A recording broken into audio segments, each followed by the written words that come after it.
Shu narsani tasavvur qila olasizmi? Tuqqan ona o'zini bolasini tashlab yuborgisi keladi. Ya'ni tepalikdanmi, baland etajdanmi, suvgami tashlab yuborgisi keladi. Bu qanaqa holat? Men shu haqida ko'p gapiraman deyman, esimdan chiqib ketib qoladi-da. Hozir yana bir holat bo'ldi. Demak, qarang, bunaqa holatni postlerodovoy depressiya deydi. Ko'pchilik ayollar tushunmaydi.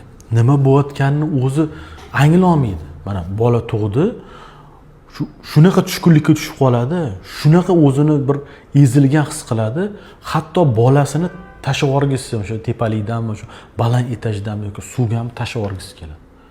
Mana shu holatni postlerodovoy depressiya deydi. Yana bir belgisi o'zini joniga qasd qilgisi kelaveradi. O'ziga bir narsa qilib qo'ygisi kelaveradi. Yashagisi kelmay qoladi. Ko'pchilik buni tushunmaydi. Mana menga keladigan ayrim bemorlarda shunaqa holat kuzatiladi. Ular o'tkazib keyin keladi. Shonasim deydi, men etishga qo'rqaman deydi. Shu homiladorlik tug'dim, 3-4 oy, 5 oy bo'lganda bolam deydi, bolamni bir narsa qilib qo'ygim, tashlab yuborgim keladi. Hatto mana baland etajli uyda turamiz deydi. Oynani oldiga bolam bilan borgim kelmaydi deydi. Shunaqa holat bo'ladi, shuna xayol keladi, tashlab yuborgim keladi deydi. Yoki suv bo'yiga borsam shunaqa xayol keladi deydi. Mana shu narsa postlerodovoy depressiyaning belgisi hisoblanadi. Nima uchun shunaqa bo'ladi? Chunki qarang, tug'ruqgacha bo'lgan stress, tug'ruq stress, tug'ruqdan keyin ham stress. Ya'ni tasavvur qiling, tug'di, shunaqa qiyin jarayondan o'tdi-da, endi bola kechqurun bilan uxlamaydi, yig'laydi, tegini alishtiradi, emizadi, uyqusi yaxshi emas, bu yoqda stresslar qo'shilib, postlerodovoy depressiya, ya'ni tug'ruqdan keyingi depressiya rivojlanib qoladi. Ko'pchilik buni bilmaydi.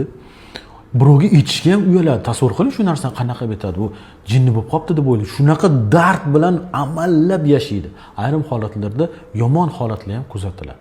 Shuning uchun mana shunaqa holat bo'lyaptimi? Albatta e'tibor beringlar. Bu haqida oldin gapirmoqchi bo'lgandim, esimdan chiqib ketib qoldi. Mana bugun bo'lgan bir ikkita holatda esimga tushdi. Shuni aytib qo'ya qolay. Ya'ni bu sizga bog'liq emas, sizning tushkunligingiz depressiyangiz bilan bog'liq. Mana turmush o'rtoq tushunish kerak shunaqa vaziyatda. Shunaqa vaziyatda qaynota, yaqinlar albatta tushunish kerak bo'ladi. Ana shu tushkunlikka tushyaptimi? Tug'ruqdan keyin kelin, ayol o'sha e'tibor berish kerak. Demak, bunda tug'ruqdan keyingi depressiya bo'lishi mumkin.